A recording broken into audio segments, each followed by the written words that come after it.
ওনাকে নিয়ে বলতে গেলে উনি তো বাংলাদেশের মেগাস্টার।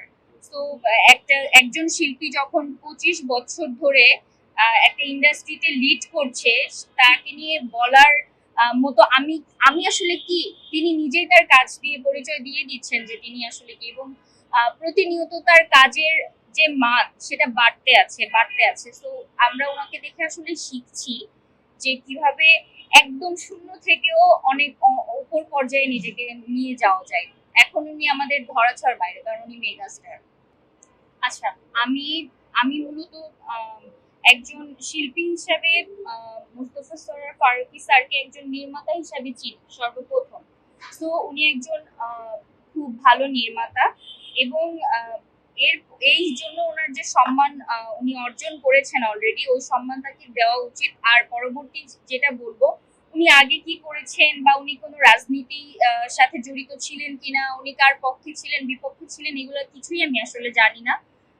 কিন্তু আমি দেখেছি যখন এই ছাত্র আন্দোলন শুরু হয় জুলাইয়ের সময়টাতে, উনি খুব সরব ছিলেন এবং ওনার স্টেটমেন্ট গুলা খুব লাউড অ্যান্ড ক্লিয়ার ছিল। সো এখানে ওনাকে ছোট করার আসলে ওই জায়গাটাতে কিছু নাই যে উনি আগে কি করেছেন। উনি আন্দোলনটার সময়গুলোতে কি করেছেন, ওনার স্টেটমেন্ট গুলা কেমন ছিল, উনি কাদের পক্ষে কথা বলেছেন, সেটা নিয়ে আসলে বিচার বিশ্লেষণ করা উচিত।